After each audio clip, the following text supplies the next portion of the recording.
Assalamualaikum warahmatullahi wabarakatuh.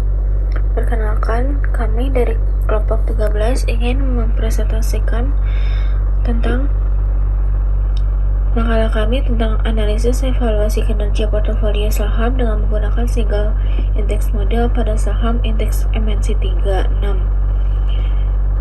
Dengan saya sendiri, Nafisa Tunisa, dan teman saya bernama Atika Nurrahmawati.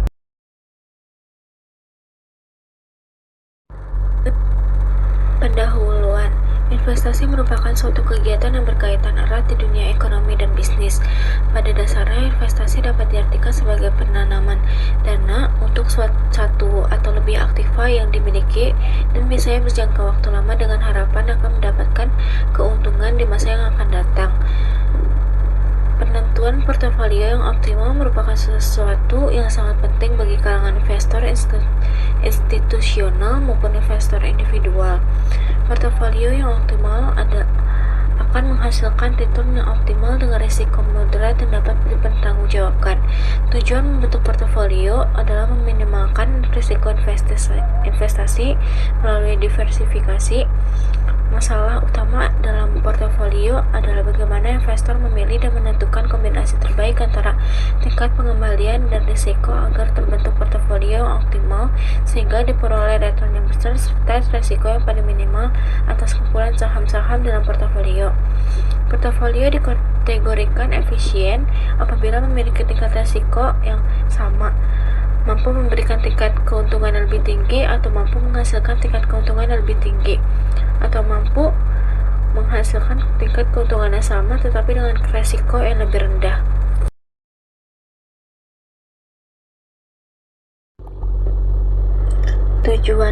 Tujuan penelitian ini adalah untuk menilai bagaimana kinerja suatu portofolio saham bekerja dengan baik atau tidaknya, dilihat dari tingkat risiko total dan return yang akan diperoleh dari investor menggunakan metode single end model pada saham-saham yang dilisting dalam indeks MNC 36 di Bursa Efek Indonesia. Selanjutnya, metode penelitian. Dalam penelitian ini menggunakan jenis data sekunder. Data sekunder pada penelitian ini diperoleh dari harga saham-saham yang dilisting pada indeks MNC 36 Bursa Efek Indonesia pada periode 2021 sampai 2022. Populasi pada penelitian ini adalah perusahaan-perusahaan yang terdaftar pada indeks 36, khususnya hanya perusahaan yang sahamnya secara konsisten listing dalam indeks MNC 36 periode penelitian. Data yang digunakan merupakan closing price atau harga penutupan saham bulanan pada tahun 2021 sampai 2022 dengan menggunakan sumber data yang diperoleh dari website Bursa Efek Indonesia, Yahoo Finance, dan Investing. Selanjutnya, metode kemudian studi kasus. Pada penelitian ini menggunakan perusahaan-perusahaan yang ada di Bursa Efek Indonesia sebagai objek yang konsisten terus-menerus terdaftar dalam indeks MNC 36 selama periode penelitian yaitu 2022. Terdapat 18 perusahaan dari beberapa sektor yang ada di Bursa Efek Indonesia. Perusahaan-perusahaan yang dipilih yaitu PT Adaro Energi Indonesia Tbk, PT AKR Korporindo Tbk, PT Bank Sentral Asia Tbk, PT Bank Negara Indonesia Persero Tbk, PT Bank Rakyat Indonesia Persero Tbk, PT Bank Danamon Indonesia Tbk, PT Bank Mandiri Persero Tbk, PT Bank Simniaga Tbk, PT Vel Indonesia Tbk, PT Indah Kiat Pulp dan Paper Tbk, PT Indo Tambang Raya Megah Tbk, PT Kalbe Farma Tbk, PT Mitra Adi Perkasa Tbk, PT Merdeka Copper Gold Tbk, PT Perusahaan Gas Negara Tbk, PT Bukit Asam Tbk, dan PT United Tractors Tbk. Kemudian hasil dan pembahasan akan dijelaskan di tabel Excel sebagai berikut. Baik, di sini saya akan menjelaskan perhitungan mulai dari return hingga varian excess return. Dan sisanya akan dijelaskan oleh teman saya, yaitu Nafisa Tunisa.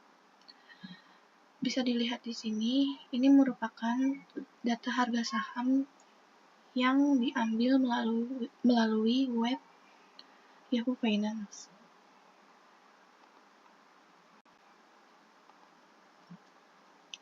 Cara perhitungan return yaitu sama dengan harga saham market bulan Januari 2022 dibagi Desember 2021 kemudian dikurangi 1. Kemudian hasil ini di-drag ke samping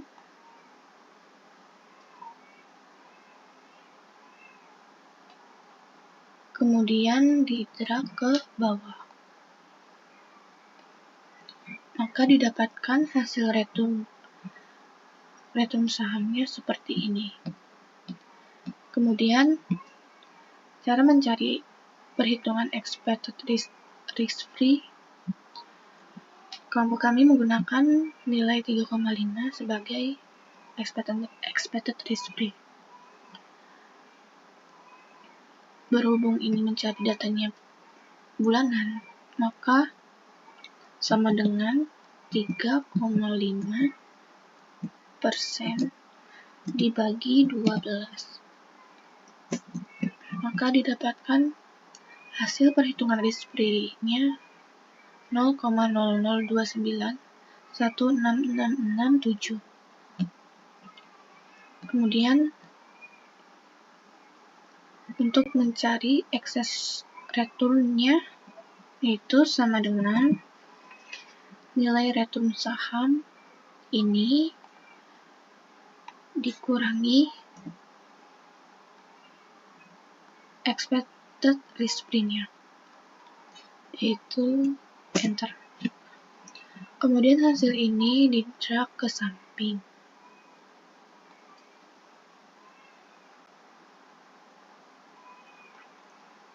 Kemudian di-drag juga ke bawah.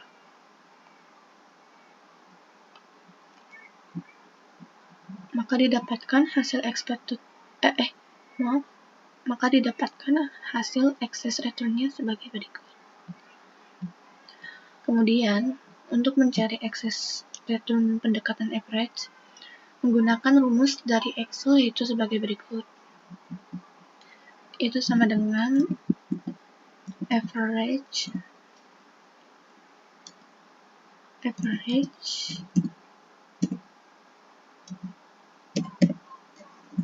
buka kurung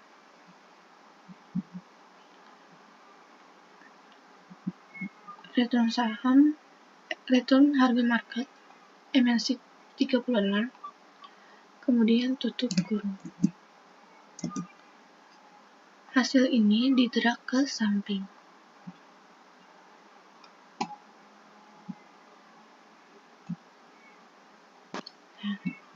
Kemudian menghitung beta,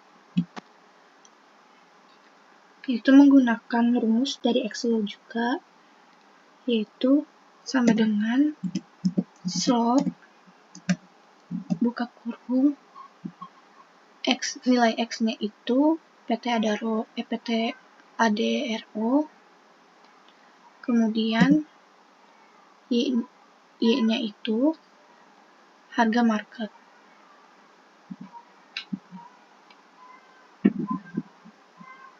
Kemudian harga market ini kita dolarkan.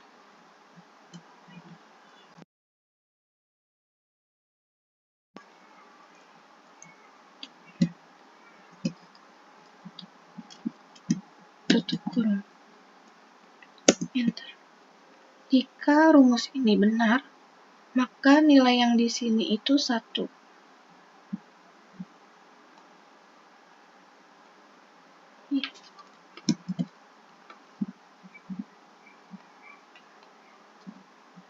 Berarti rumusnya sudah benar. Kemudian hasil ini di-drag ke samping.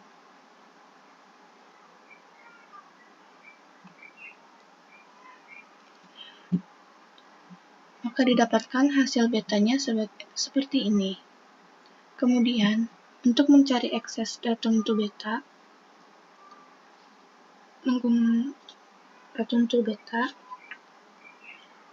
yaitu sama dengan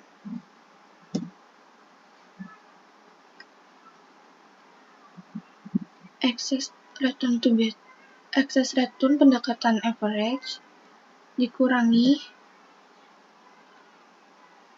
expected risk free. Nilai expected risk free ini kita dolarkan. Kemudian tutup kurung.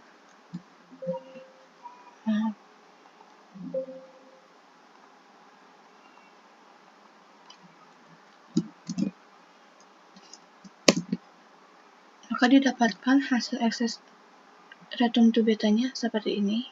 Kemudian hasil ini di-drag ke samping.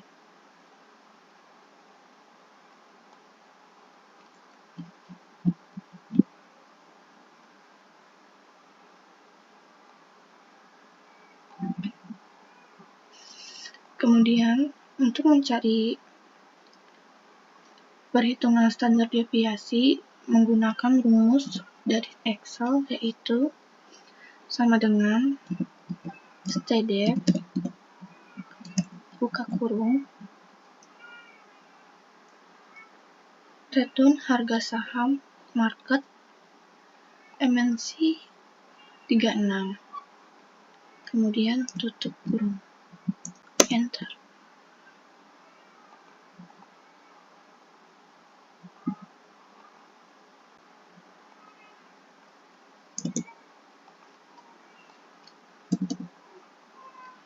Nah, STDEV buka kurung harga market MNC 36.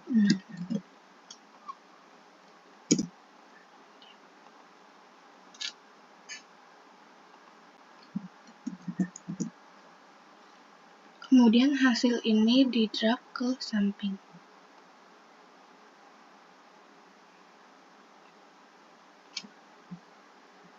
Maka didapatkan hasil standar deviasinya seperti ini.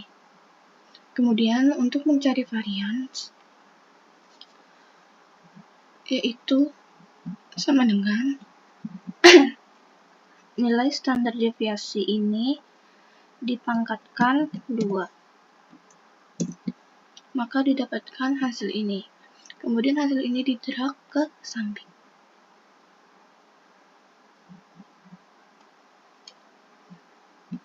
Maka didapatkan hasil variansnya seperti ini. Kemudian untuk mencari standar deviasi excess return, yaitu menggunakan rumus yang sama seperti standar deviasi ini, yaitu STD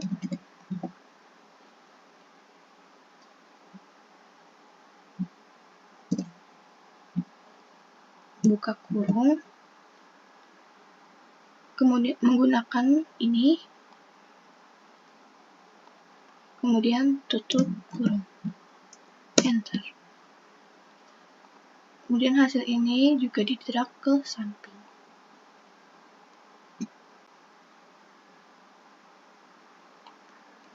Maka didapatkan hasil standar deviasi excess return-nya seperti ini.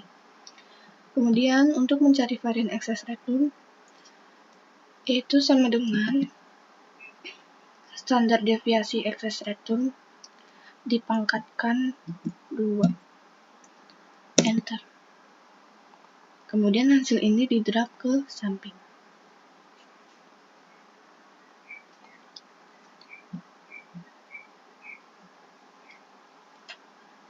Kemudian perhitungan yang A akan dijelaskan oleh Nafisa Tunisa.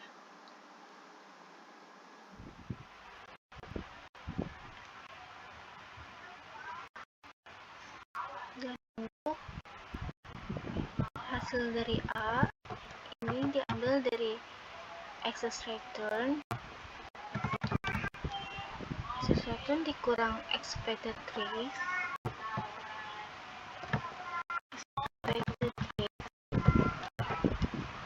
lalu dikali dengan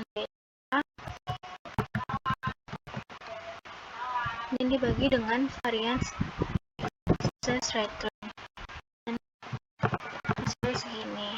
Lalu hasil B diambil dari beta pangkat 2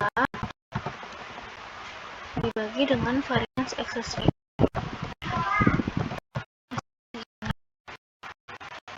Untuk hasil C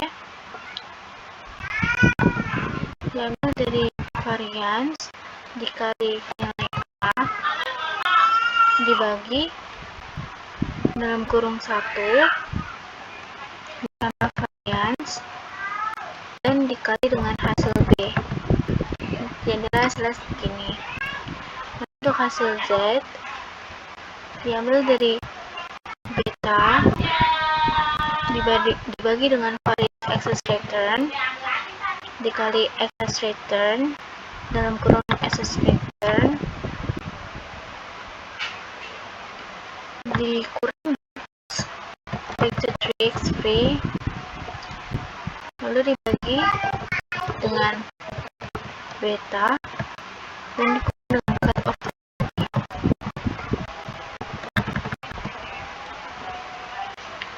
Cut off tertinggi ini sendiri dapat dari hasil maksimal dari nilai C.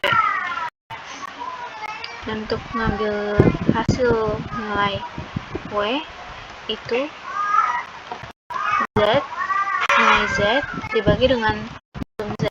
Sum Z ini adalah hasil penambahan dari hasil Z, semuanya ditambah. Lalu kita ke evaluasi.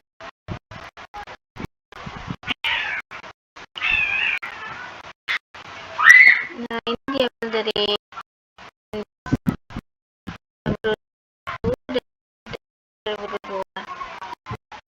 return sendiri hasilnya dari Desember 2022 dibagi dengan Desember 2021 dan dikurang 1 hasilnya ini. Untuk buat sendiri ambil dari depan tadi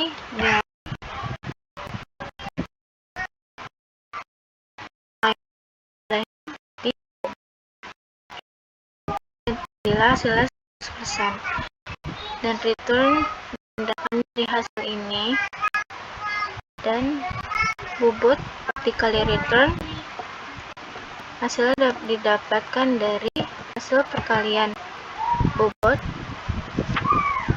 dan return, hasilnya segini. Dan jika ditambahkan semuanya hasilnya 79,2%.